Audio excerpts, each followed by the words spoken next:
Montana Territory, 1885. The late September air carried the first bite of winter as Lucas Hawkins stood on the porch of his lonely ranch house, watching the sun dip behind the jagged peaks of the Bitterroot Mountains. At 25, he already owned 200 acres of prime grazing land. But what good was success without someone to share it with? The young rancher ran a hand through his sun-bleached brown hair, his lean frame silhouetted against the amber glow of dusk. 3 years since he'd staked his claim here. 3 years of backbreaking labor, transforming wilderness into a working cattle operation. The isolation had hardened his body, but softened something in his spirit. Lately, he'd caught himself talking to the horses more than usual. Another day done. He murmured to no one in particular, his voice almost lost in the vastness of the Montana landscape. He was about to turn in when a faint sound caught his attention, the distant rumble of wagon wheels straining against the rutted dirt road that led to his property. Visitors were rare this far from Helena, especially as daylight faded. Lucas squinted into the gathering darkness. A single wagon approached, its driver hunched forward, urging the horses at a pace that seemed reckless given the failing light. Something wasn't right. By the time the wagon reached his yard, Lucas had lit a lantern. The driver, a grizzled old man with wild eyes, pulled hard on the reins. "You Hawkins?" the man called, not bothering to dismount. Lucas nodded, approaching cautiously. "That's me. Got a delivery for you." The man gestured to the back of his wagon where a large burlap sack lay. It was cinched tightly at the top, and Lucas's heart skipped a beat. It was moving. "I didn't order anything," Lucas said, hand instinctively moving to the revolver at his hip. The old man thrust a folded paper at him. "Letter explains it. Paid good money to bring it here before nightfall." He glanced nervously at the darkening sky. "Need to get back for the wolves come out." Before Lucas could protest further, the man had dropped the letter into his hand and was climbing down to drag the sack from his wagon. The burlap bundle hit the ground with a muffled thud and a distinctly human sound. Half gasp, half whimper. "What in God's name?" Lucas began, but the old man was already back on his seat, whipping his horses into a sudden gallop, leaving Lucas alone with the mysterious delivery. The sack moved again, more violently this time, and then a woman's voice, frightened but determined, called out from inside. "Please open it. I can't breathe," she begged, her words sending a chill down Lucas's spine. He dropped to his knees, fingers fumbling with the tight rope that secured the sack. When he finally loosened the knot and pulled the burlap away, he froze. Staring back at him, with eyes the color of summer thunderstorms, was the most beautiful woman he'd ever seen. Her chestnut hair, though disheveled, framed a face of delicate proportions. Her simple blue calico dress was dusty and torn at the sleeve, but she wore it with a dignity that defied her current circumstance. "Thank God," she whispered, gulping the fresh air. Then, as if remembering herself, she straightened her posture even while still half enclosed in the rough sack. "I'm Amelia Rosewood. And you, sir, are apparently my last hope." Lucas helped her to her feet, keeping a respectful distance once she was standing. 1,000 questions raced through his mind, but courtesy dictated first things first. "Lucas Hawkins, ma'am. Let's get you inside where it's warm. Then perhaps you can explain why you've arrived on my doorstep, packaged." The flicker of a smile crossed her lips. "It's quite a story, Mr. Hawkins. One I'm not entirely sure you'll believe." As he led her toward the house, Lucas remembered the letter. He unfolded it and, in the lantern light, recognized the handwriting immediately. His cousin Daniel, a lawyer in Helena, had penned the note. "Lucas, the bearer of this letter is Miss Amelia Rosewood. Her predicament is dire, her enemies powerful. I've sent her to you because your ranch is the last place they will look, and because I trust you above all men. Keep her safe until I can resolve the legal matters at hand. Her very life may depend on it. Your cousin." Daniel. Lucas glanced at the woman beside him, noting the bruise forming on her left cheek and the wary way she scanned the landscape, as if expecting pursuit. What kind of trouble could this refined young woman possibly be in that required such desperate measures? Inside the modest ranch house, Amelia sank gratefully into a chair by the stove while Lucas busied himself making coffee. "I apologize for the state of things," he said, suddenly conscious of his bachelor quarters, functional but sparse, with little attention to comfort. "I don't receive many visitors." After spending hours in that sack, Mr. Hawkins, your home feels like a palace. Her voice carried the refined tones of an Eastern education, but there was steel beneath the polish. With the coffee poured, Lucas sat across from her. My cousin's letter was light on details. Perhaps you could fill in the gaps? Amelia cradled the mug between slender fingers, seeming to gather her thoughts. 3 days ago, I was to be married to Elijah Crawford, son of Judge Crawford in Helena. It was an arrangement made by my father before his death last year. She paused, her gaze drifting to the window. But I discovered something about the Crawfords, something terrible. When I confronted Elijah, her hand unconsciously touched the bruise on her cheek. He did that to you? Lucas asked, a muscle tightening in his jaw. She nodded. I fled to your cousin's law office. Daniel and my father were friends. He helped me escape, but Elijah and his father have the law in their pocket. They've accused me of stealing family jewelry, a complete fabrication to justify my arrest and return. Lucas studied her face, searching for any sign of deception, but finding none. What did you discover about the Crawfords that was worth risking everything to escape? Amelia's eyes met his directly. They murdered my father. The accusation hung in the air between them, as heavy and cold as the coming winter. Before Lucas could respond, a sound outside caught their attention, the distant but unmistakable approach of horses. They've found me, Amelia whispered, face draining of color. Lucas moved quickly to douse the lanterns, plunging the house into darkness. Stay here, he instructed, retrieving his Winchester rifle from beside the door. Through the window, he could make out 3 riders approaching his gate in the moonlight. Mr. Hawkins, Amelia's voice came soft but urgent behind him. There's something else you should know. He turned to find her silhouetted in the darkness, her posture straight despite her fear. The evidence against the Crawfords, I have it with me. It's why they want me back so desperately. She reached into her bodice and withdrew a small leather pouch. My father was keeping accounts of Judge Crawford's corruption, bribes, fixed trials, land stolen from rightful owners. If this became public, the implications were clear. A powerful judge brought low, his family name ruined.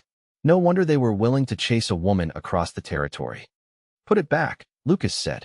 If they search you, that's the first place they'll look. He moved to a floorboard near the fireplace and pried it up, revealing a small hidden compartment.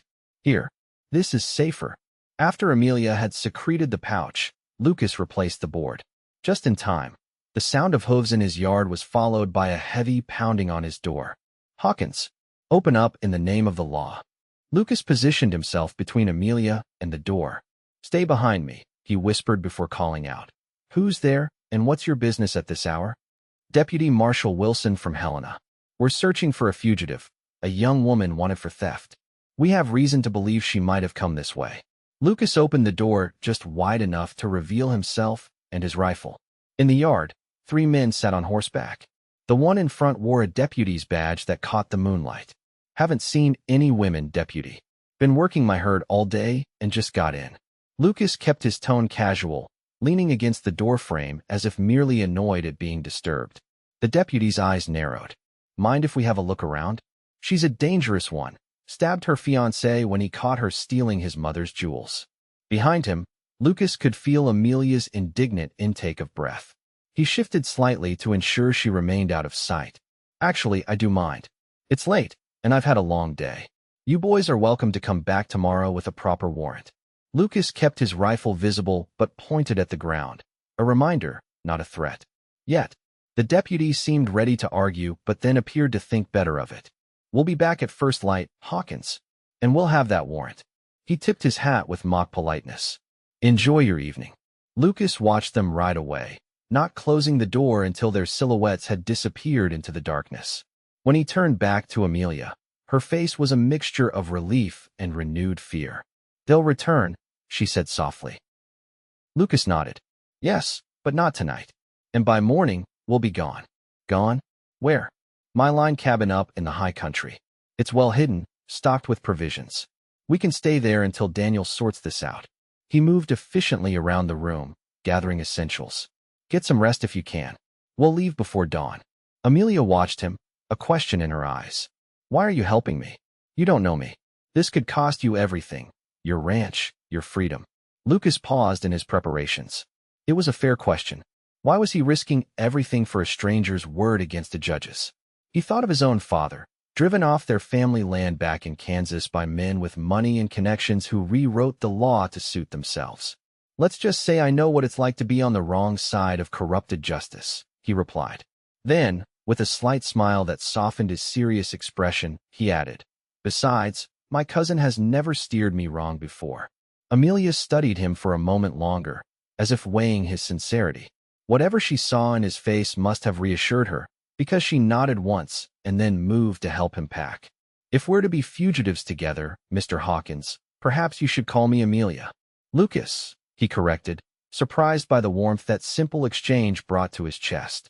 By the time the eastern sky began to lighten, they were miles away from the ranch, following a narrow trail into the mountains that only Lucas and his ranch hands knew. Amelia rode beside him on his second-best horse, her borrowed coat pulled tight against the morning chill. Neither had slept, yet determination kept them alert as they climbed higher into the wilderness. What neither could have known was that their journey was just beginning, and that the secrets hidden in that small leather pouch would change not just their lives, but the future of the entire Montana Territory. The line cabin sat nestled against a rocky outcropping, half hidden by pine trees and overlooking a small, crystal-clear lake. To anyone who didn't know it was there, it would appear as just another feature of the rugged landscape. Lucas helped Amelia dismount, noting how she winced slightly. "Not used to riding?"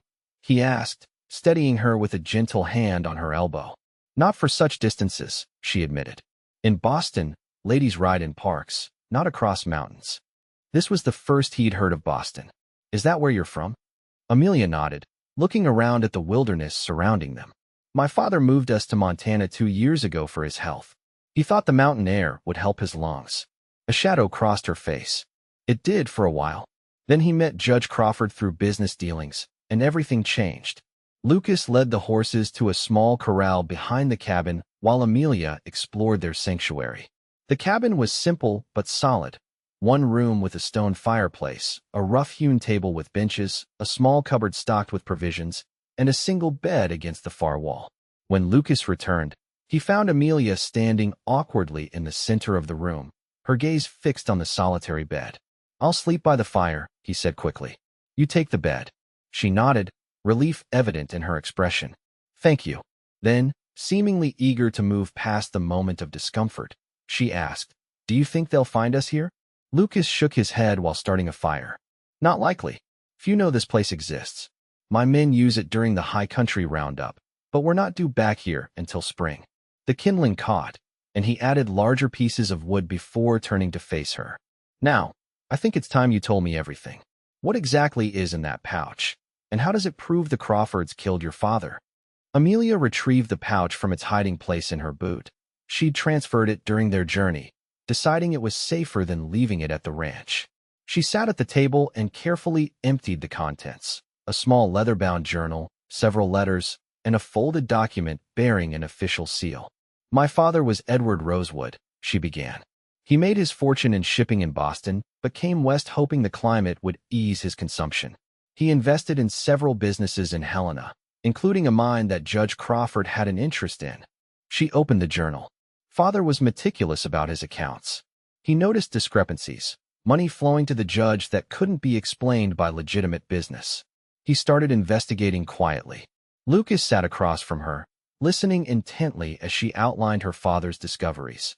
Judge Crawford had been systematically acquiring land throughout the territory by manipulating land claims, forcing out legitimate owners through rigged legal decisions, and even resorting to intimidation when necessary. Father confronted the judge privately, thinking they could resolve it without scandal. Amelia continued, her voice growing tight. 3 days later, he was dead. The doctor called it a worsening of his consumption, but she pushed one of the letters toward Lucas. "This is from our housekeeper. She witnessed Elijah Crawford visiting Father the night he died. She brought them tea and noticed Father became violently ill immediately after drinking it." Lucas examined the letter, written in a shaky hand but with clear conviction. Why didn't she come forward? She tried. The next day, she was accused of stealing silver from the Crawford home, where she had previously worked. She's now in prison awaiting trial, before Judge Crawford, of course. The pattern was clear. Anyone who threatened the Crawfords found themselves discredited, imprisoned, or worse. Lucas thought of the deputy marshal who had come to his ranch. How many others in positions of authority were under the judge's influence? And your engagement to Elijah? How did that come about? Amelia's expression hardened. After Father's death, the judge produced a letter supposedly written by Father expressing his wish for our marriage. I knew it was forged. Father would never have arranged such a match without discussing it with me. But I had no way to prove it. I played along, hoping to find evidence of their crimes. She touched the official document. This is what I found in the judge's study the night I fled. It's a land deed showing that my father's mine, which I supposedly inherited, was transferred to the Crawford family trust the day before his death. The signature is a forgery. Lucas examined the document. He was no expert, but even he could see that the signature didn't match the handwriting in Edward Rosewood's journal. This is damning, he agreed, but it might not be enough to bring down a federal judge. We need more, witnesses willing to testify, others who've been wronged. A look of determination settled on Amelia's face. Then we'll find them. Father's journal mentions others who lost land to the Crawfords. If we could locate them. Lucas was struck by her courage. Most women of her background would have been overwhelmed by such circumstances, yet here she was, planning their next move. Something stirred in him. Admiration, certainly, but also a protectiveness he hadn't felt before. We will, he promised. But first, we need to get word to Daniel that we're safe. He'll be worried when he hears I've disappeared from the ranch. How can we contact him without revealing our location? Lucas smiled. I have friends in these mountains. People who owe me favors and have no love for corrupt officials. There's a trading post a half-day's ride from here. The owner, John Running Bear, will get a message to Daniel for us. As the day wore on, they settled into an uneasy routine. Lucas secured the perimeter of the cabin, ensuring they would have warning of any approach. Amelia inventoried their supplies and prepared a simple meal from the provisions stored in the cupboard. That night, true to his word, Lucas made a bed of blankets near the fireplace while Amelia took the small cot. Despite their exhaustion, sleep came fitfully to both.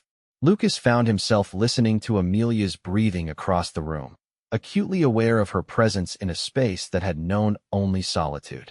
Just before dawn, a sound jolted him awake, the distant crack of a branch breaking under weight. Someone was approaching the cabin.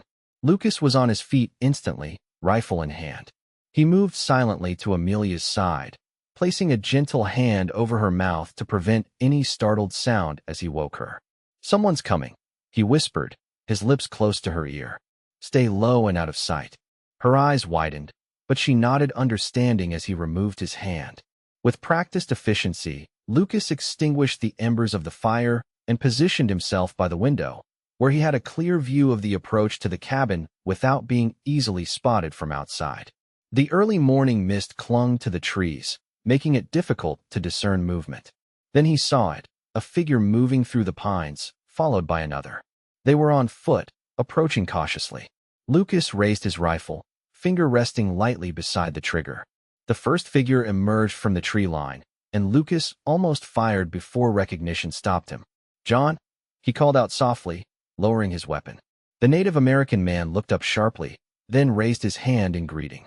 Lucas Hawkins, you are a difficult man to find when you wish to be hidden. Relief washed over Lucas as he opened the door. John Running Bear entered, followed by a younger man Lucas recognized as John's son, Thomas. Both wore the practical attire of mountain men who had adapted elements of both white and native clothing to suit the harsh environment. Forgive our early arrival, John said, removing his hat. But your cousin's message suggested urgency. He glanced at Amelia, who had wrapped a blanket around her shoulders and risen from the bed. Miss Rosewood, I presume? Amelia nodded, surprised. You know me? Daniel Hawkins described you. He asked us to bring you these. John removed a leather satchel from his shoulder and placed it on the table. Inside were clothes for both Lucas and Amelia, additional provisions, ammunition, and a sealed letter. Lucas broke the seal and read aloud. Lucas and Miss Rosewood. Your disappearance has caused quite a stir. Judge Crawford has issued warrants for both your arrests. Lucas for abduction and harboring a fugitive, Amelia for theft and now escaping custody. The story is all over Helena. However, your flight has had an unexpected consequence. Others who have suffered at the Crawfords' hands are beginning to whisper. Your stand has given them courage. I've been contacted by 3 families with similar stories of forged documents and suspicious deaths. I need time to build a case strong enough to take to the territorial governor. Stay hidden for at least 2 more weeks. John knows of a safer location should you need to move.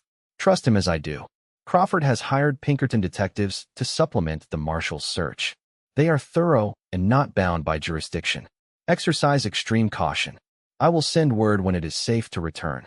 Daniel P.S. Lucas. Mother sends her love and says it's about time you found a young lady, though she wishes the circumstances were less dramatic. Lucas folded the letter, his face warm at the postscript.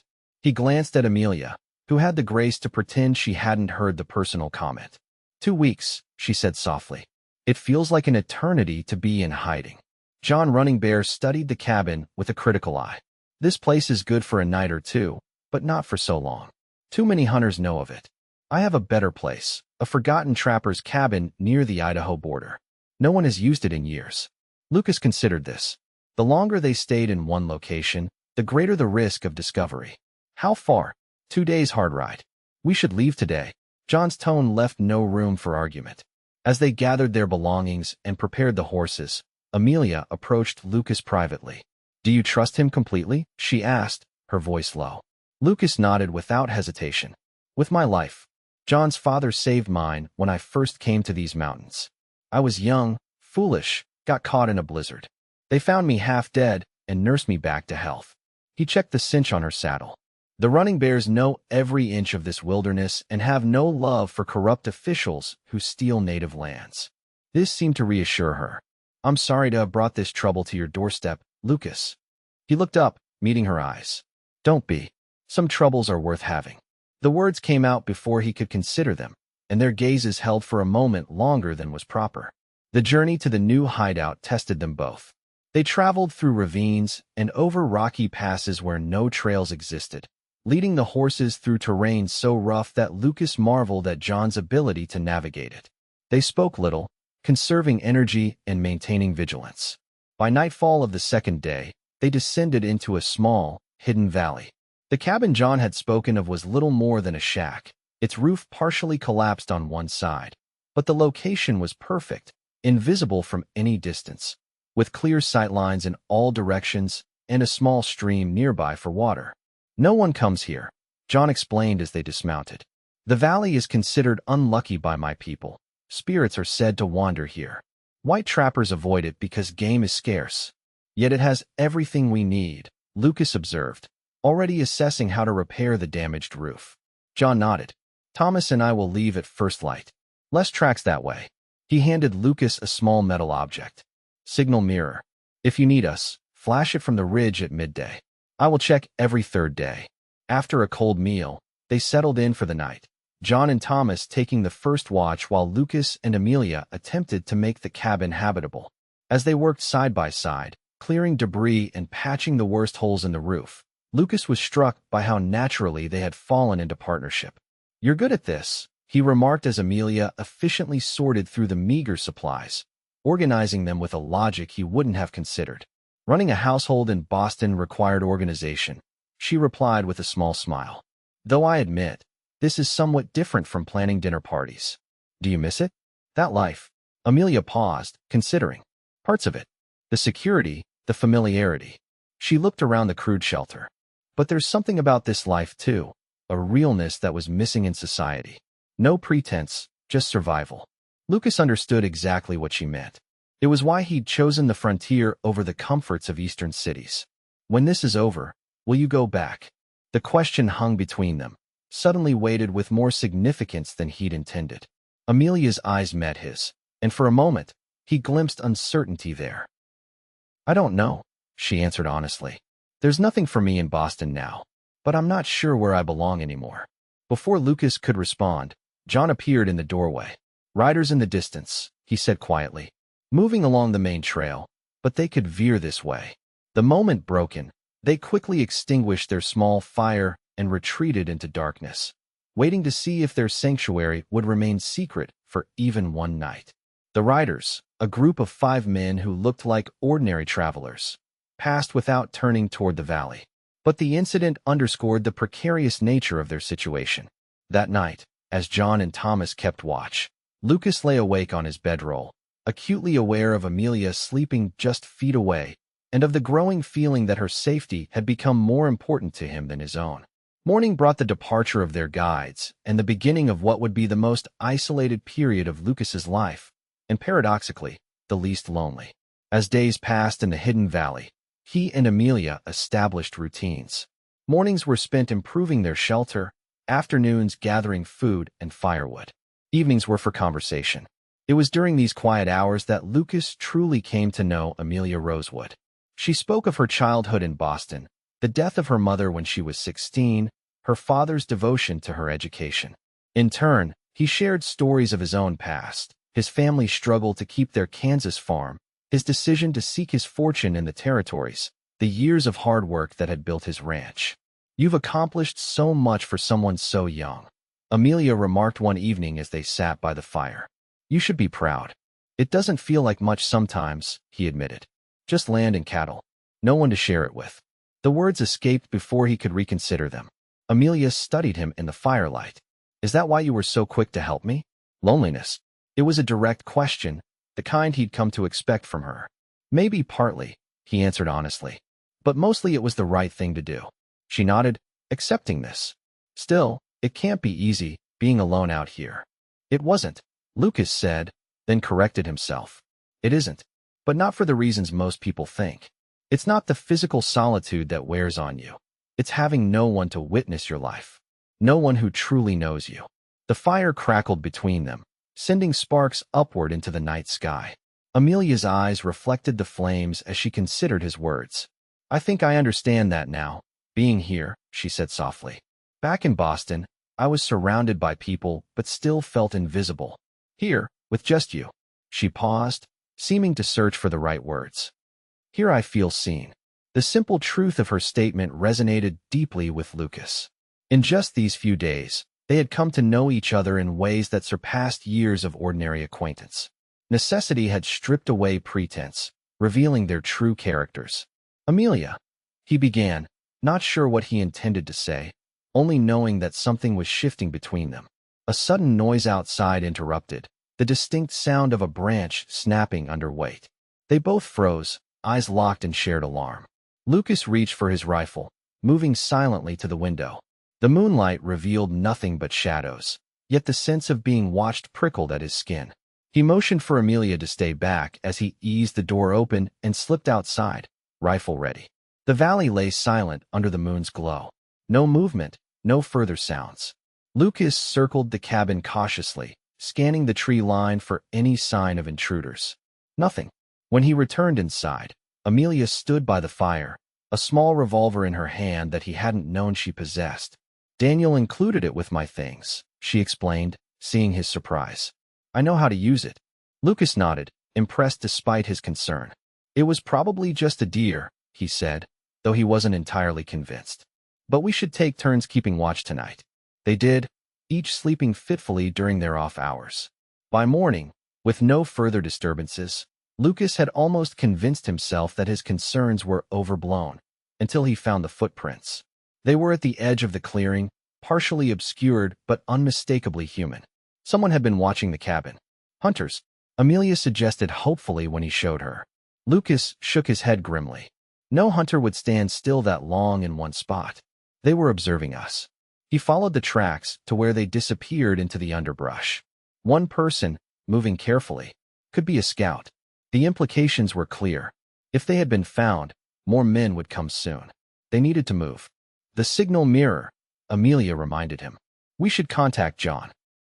Lucas agreed, but reaching the ridge would mean leaving Amelia alone at the cabin, something he was reluctant to do.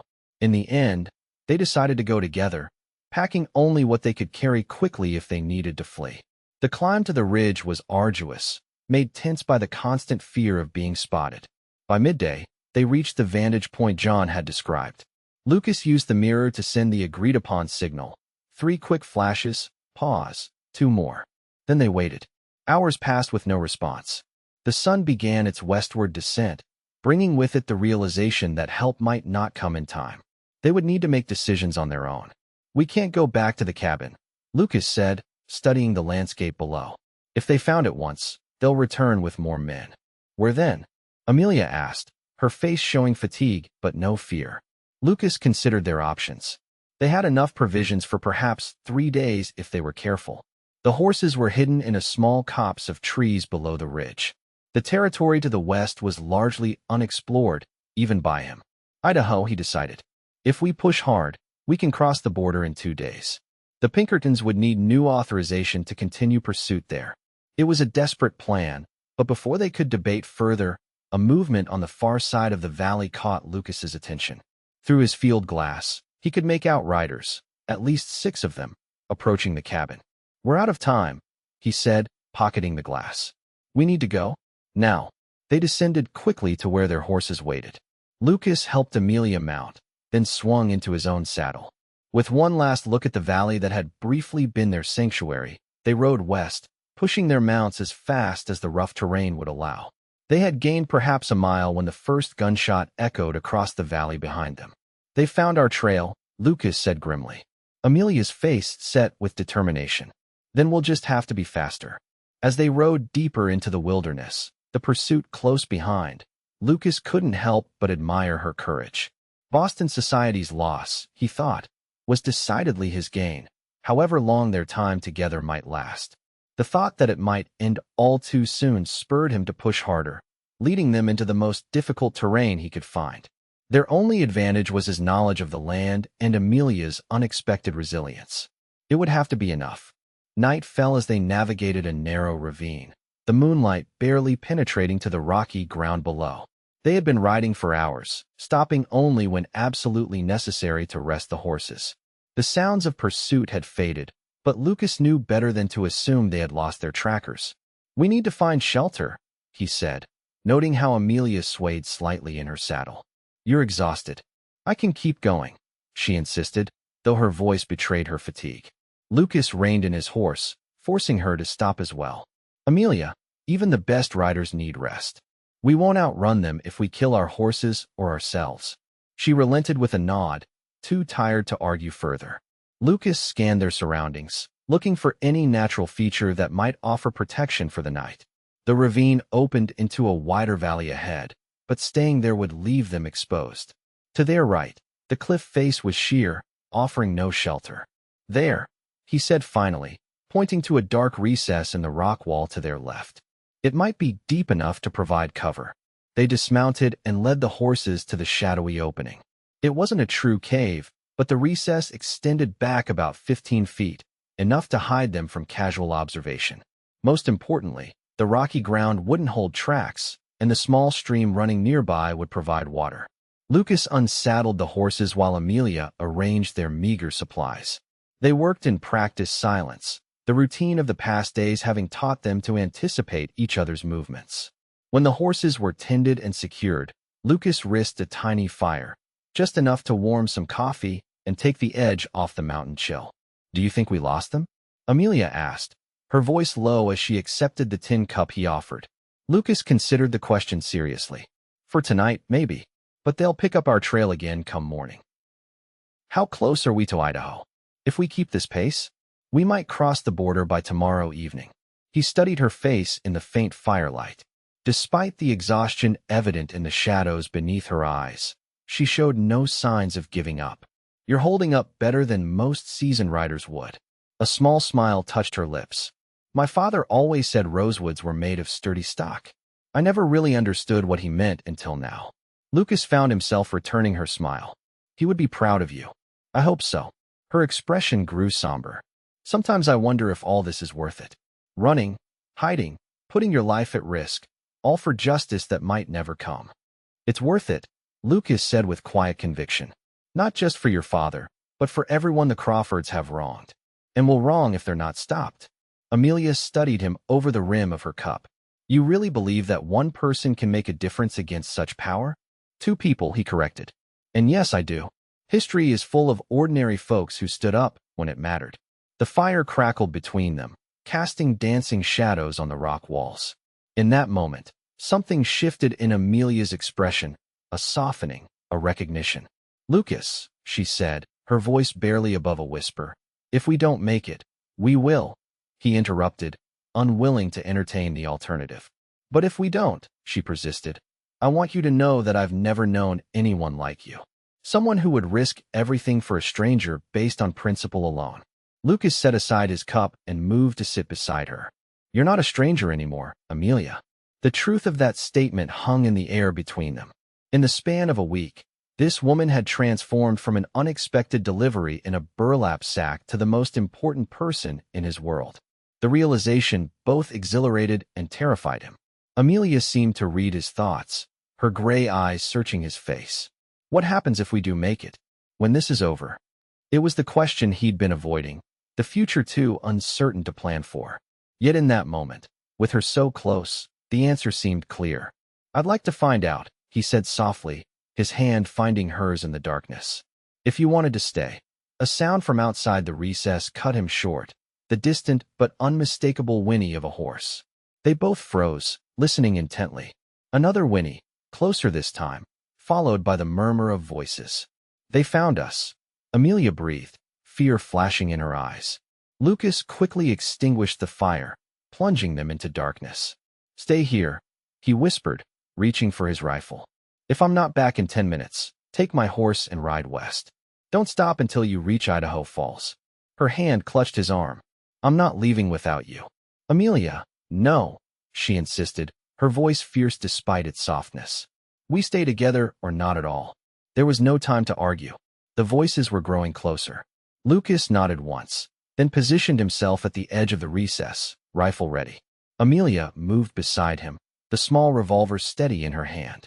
The moonlight revealed 3 figures approaching cautiously, leading their horses. They were still too far away to make out clearly, but their purposeful movement suggested they knew exactly what they were looking for. "On my signal, we'll try to circle behind them," Lucas whispered. "The stream will cover our tracks." Amelia nodded, her focus absolute. The determination in her face reminded him yet again of how remarkable she was, a society woman transformed by adversity into a fighter. They were about to move when a familiar voice called out from the darkness. "Lucas? Miss Rosewood?" "It's John Running Bear." Relief flooded through Lucas, but caution kept his rifle raised. "Identify yourself properly," he called back. One of the figures stepped forward into a patch of moonlight, hands raised to show he was unarmed. "The trout run early this year," John said, using the phrase they had agreed upon as identification. Only then did Lucas lower his weapon. "Thank God," he exhaled, stepping out from their hiding place. "How did you find us?" John approached, followed by Thomas and a third man Lucas didn't recognize. "We found your signal, but so did others. The cabin was surrounded when we arrived. We tracked you from there." He gestured to the third man. "This is Daniel's friend, Marshal James Cooper from Idaho Territory." The man stepped forward, offering his hand. "Your cousin sent me to escort you across the border. There's a federal judge in Boise who's been investigating Crawford for months. When Daniel contacted him with your evidence, things moved quickly." Amelia emerged from the shadows, hope warring with caution on her face. "What does that mean for us?" Marshal Cooper's weathered face broke into a smile. "It means, Miss Rosewood, that as of yesterday, Judge Crawford and his son are in federal custody. The warrants for your arrests have been rescinded." The news was so unexpected that for a moment, neither Lucas nor Amelia spoke. After days of running, of living every moment in fear, the sudden prospect of safety seemed almost incomprehensible. "It's over?" Amelia finally asked, her voice small with disbelief. "Not entirely," Cooper amended. "You'll both need to testify, and the Crawfords have powerful friends. But they're facing federal charges now, beyond the reach of territorial influence. Daniel thought it best if you remained in Idaho until the trial." Lucas felt Amelia's hand find his in the darkness, her fingers intertwining with his. The simple gesture conveyed everything words couldn't: relief, hope, and something more profound that had grown between them during their shared ordeal. "We'll go to Idaho," Lucas decided, speaking for both of them. "But first, I need to return to my ranch. There are arrangements to make if I'm to be away for weeks." John nodded understanding. "The men hunting you have been recalled, but it's still safer to travel together. We can reach your ranch by tomorrow afternoon if we start at dawn. That night, they camped together in the relative security of numbers. As Amelia slept peacefully for the first time in days, Lucas sat by the fire with John and Cooper, discussing what lay ahead. The judge has arranged safe housing in Boise, Cooper explained. You'll be comfortable there while you wait for the trial. And my ranch? Lucas asked. Daniel has already spoken to your foreman. Your men are loyal. They'll keep things running. Lucas nodded, grateful for his cousin's foresight. His gaze drifted to Amelia's sleeping form. And Miss Rosewood? What happens to her after the trial? Cooper followed his gaze, a knowing look crossing his face. That would depend on her, I suppose. And perhaps on what opportunities might await her. The subtle suggestion wasn't lost on Lucas. He had been wondering the same thing himself. What would become of them when this was over? The connection they had formed was forged in extreme circumstances. Would it survive in ordinary life? As if sensing his thoughts, John spoke quietly. The heart knows its own path, even when the mind questions. I have seen how you look at her, and she at you. Lucas didn't deny it. There was no point pretending with these men. It happened so quickly. Some trees grow slowly over many seasons, John said with the wisdom of his people. Others spring up overnight after fire has cleared the land. Both are equally strong. The metaphor resonated with Lucas. Their relationship had indeed emerged from the fire of danger and necessity, revealing something that might have taken years to discover in normal circumstances. Get some rest, Cooper advised, rising to take the first watch. Tomorrow begins a new chapter for both of you. Lucas slept fitfully that night, his dreams filled with images of Amelia, sometimes running from unseen pursuers, other times standing beside him at his ranch, smiling in the sunlight. When dawn broke, he woke to find her already up, helping John prepare a simple breakfast. She looked different somehow, lighter, as if the burden of fear had been lifted from her shoulders. When she smiled at him, Lucas felt a certainty settle in his chest. Whatever came next, he wouldn't let her face it alone. The journey back to his ranch was uneventful, the landscape that had seemed so threatening just days before now appearing merely beautiful in its wild majesty. They arrived as the afternoon sun cast long shadows across the yard. Lucas's foreman, Mike Donovan, rushed out to meet them, his weathered face breaking into a grin of relief. Boss, thank God you're all right. We've been worried sick. I'm fine, Mike, Lucas assured him, dismounting. Thanks to these good people. As the others introduced themselves, Lucas took Amelia's hand to help her down from her horse. She swayed slightly as her feet touched the ground, and he steadied her with a hand at her waist. Welcome back, he said softly, for her ears alone. Her eyes met his, a wealth of unspoken feelings passing between them. It feels different, returning this way, she observed. Lucas understood perfectly. The last time they had been here, she had been a desperate fugitive and he a reluctant accomplice. Now they returned as something else entirely, partners who had faced death together and emerged stronger. The next few hours were consumed with practical matters. Lucas briefed his foreman on the management of the ranch during his absence. Cooper sent telegrams to both Daniel and the federal judge in Boise. John and Thomas prepared for their return journey to the trading post. Through it all, Lucas was acutely aware of Amelia moving through his home with a new familiarity, helping where she could, already seeming like she belonged there. The sight stirred something profound in him, a vision of a possible future he hadn't allowed himself to consider until now. That evening, after a proper meal, the first they'd had in days, Lucas found himself alone with Amelia on the porch. The others had tactfully given them space, sensing the need for private conversation. Cooper says we should leave for Boise tomorrow, Lucas said, watching the sunset paint the mountains in shades of gold and purple. Amelia nodded, her hands resting on the porch railing. It still doesn't seem real. That it's almost over. Just the danger, Lucas said carefully. Not everything has to end. She turned to face him, her expression serious. What are you saying, Lucas? He took a deep breath, gathering courage. I'm saying that when I thought about losing the ranch, losing my freedom, none of that scared me as much as the thought of losing you. Amelia's eyes widened, a flush coloring her cheeks. We've only known each other a week. The longest and most important week of my life, Lucas countered, taking a step toward her. I know it sounds crazy. Maybe it is. But I've never been more certain of anything. He reached for her hand, relieved when she didn't pull away. I'm not asking for promises now. All I'm asking is a chance to see if what we found out there in the wilderness can grow into something lasting. Amelia looked down at their joined hands, then back up to his face.